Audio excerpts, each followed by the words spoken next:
بسم اللہ الرحمن الرحیم۔ آج کے اس پروگرام کے لیے ہمیں اسلام آباد سے جناب محمد علی صاحب نے خط لکھا ہے۔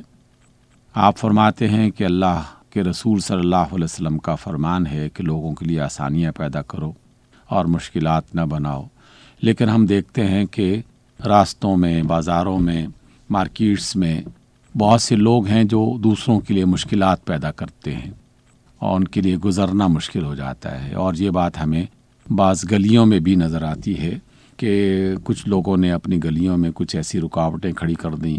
کچھ لوگوں نے اپنے گھروں کے سامنے کچھ ایسی رکاوٹیں کھڑی کر دیں جس میں نام نہاد قسم کے کچھ ایسے مذہبی لوگ بھی شامل ہو جاتے ہیں، دیگر افراد بھی، جو اپنی حفاظت کو پیش نظر رکھتے ہوئے باقی اہل محلہ کے لیے مشکل بنا دیتے ہیں۔ تو کیا ایسا کرنا درست ہے؟ جناب محمد علی صاحب، بڑے افسوس کی بات یہ ہے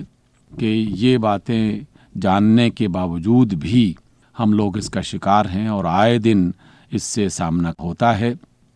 جیسے آپ نے ذکر کیا کہ مارکیٹس اور بازار باقاعدہ ایک نظام کے مطابق بنائے جاتے ہیں، اس میں دکان ہے، دکان کی حد ہے، اس کے بعد جو ہے فٹ پاتھ ہے، فٹ پاتھ کی ایک حد ہے، اس کے بعد سڑک ہے، سڑک کی ایک حد ہے۔ تو یہ سب چیزیں اسی وجہ سے بنائی گئی ہیں تاکہ دکاندار اپنے دکان کے اندر بیٹھ کر وہ اپنے کاروبار کو چلائے، اور جو عام افراد ہیں، گزرنے والے، جو پیدل چلنے والے ہیں، وہ فٹ پاتھ پہ چلیں، جو گاڑیوں اور دیگر سواریوں پر ہیں وہ سڑکوں پر چلیں، تاکہ کسی کے لیے کوئی مشکل پیش نہ آئے۔ تو حکومت کی طرف سے اور سسٹم کے اعتبار سے تو یہ باقاعدہ اہتمام کیا گیا کہ حدود بندی اور نقشے اور اس کے مطابق جگہ کا تعین کیا جاتا ہے، لیکن ہم لوگ خود سے اس میں رکاوٹیں ایسی کھڑی کر دیتے ہیں کہ نہ گاڑی چلانے والا گاڑی چلا سکتا ہے، نہ پیدل چلنے والا پیدل چل سکتا ہے، اور دیگر افراد کو بھی بہت زیادہ مشکل کا سامنا کرنا پڑتا ہے۔ اس وجہ سے وہ چاہے مارکیٹوں کی بات ہو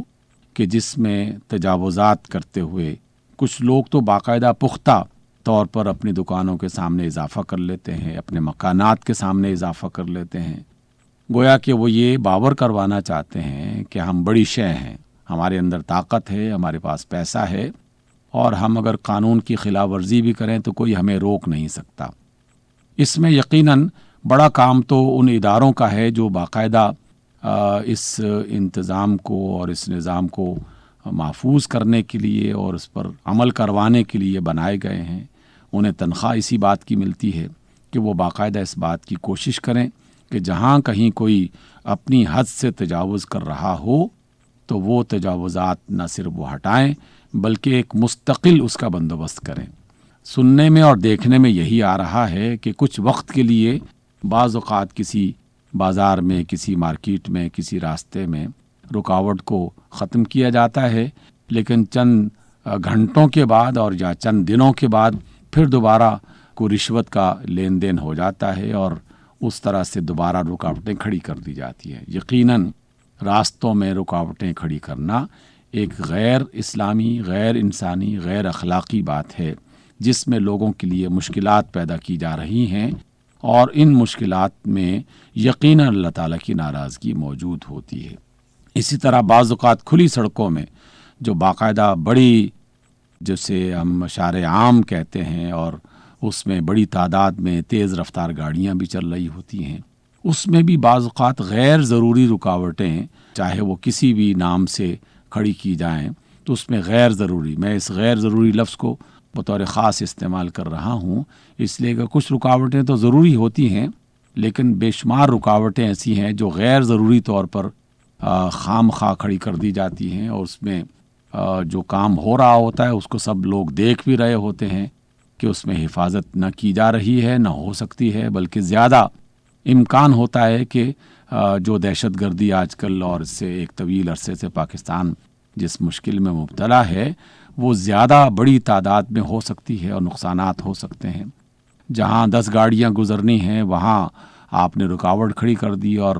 500 گاڑیاں وہاں سے اکٹھی جمع ہو کے گزرنے کی بمشکل کوشش کر رہی ہیں، اور وہ سب کے سب اتنے قریب ہو چکے ہوتے ہیں کہ ایک دوسرے سے ٹکرا رہے ہوتے ہیں۔ اس دوران اگر کوئی دہشت گرد نقصان پہنچانا چاہے تو وہ بڑی تعداد میں زیادہ لوگوں کو نقصان پہنچا سکتا ہے۔ ان تمام چیزوں کا خیال رکھنا چاہیے، افراد کو بھی، اداروں کو بھی، اور انتظامیہ کو بھی اس بات کا خیال رکھنا چاہیے، کیونکہ جو لوگ بھی دوسروں کے لیے آسانیاں بناتے ہیں اللہ ایسے لوگوں کو پسند کرتا ہے، اور جو لوگ بھی دوسروں کے لیے مشکلات پیدا کرتے ہیں ان کو اللہ تعالیٰ ناپسند کرتا ہے۔ آغاز تو اس کا بے شک ہم اپنے گھر سے کریں، اپنی گلیوں سے کریں، اپنے معاملات سے کریں، اور رسول اللہ صلی اللہ علیہ وسلم کا یہ فرمان کہ راستے کا حق ادا کرو، اور راستے کا حق ادا کرنے کا مطلب یہ ہے کہ راستے میں گزرنے والوں کو اذیت نہ پہنچائی جائے، تکلیف نہ دی جائے، اس کا خصوصی طور پر اہتمام کیا جائے۔ لیکن ہم دوسروں کے لیے آسانیاں پیدا کرنے کے اور بے شمار مواقع جو ہے وہ نہ صرف ضائع کرتے ہیں بلکہ ان آسانیوں کو مشکلات میں بدل دیتے ہیں، جس میں روزمرہ کی اشیاء کی بے تحاشا قیمتوں میں اضافہ کر دینا، اور جس میں جو ضروری اور روزمرہ کی ضرورت کے استعمال کی چیزیں ہیں ان کو مارکیٹ سے غائب کر دینا، ذخیرہ اندوزی کرتے ہوئے لوگوں کے لیے مشکلات بنا دینا، اس طرح کی تمام چیزیں بھی اس کے ضمن میں شامل ہو جاتی ہیں۔ اس وجہ سے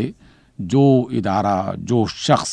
جو قانون، جو ضابطہ لوگوں کے لیے آسانیاں بنانے کے بجائے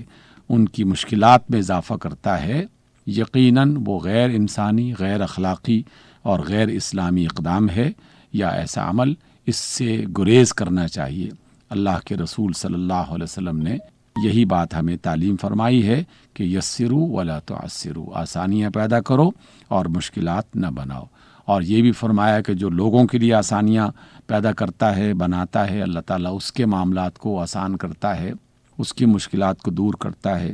جو لوگوں کی مشکلات میں ان کی مدد کرتا ہے اللہ تعالیٰ اس کی مشکلات میں اس کی مدد کرتا ہے۔ اس طرح کی تمام باتیں ہمیں نہ صرف یاد رکھنی چاہیے بلکہ اپنی زندگی میں انہیں شامل بھی کرنا چاہیے۔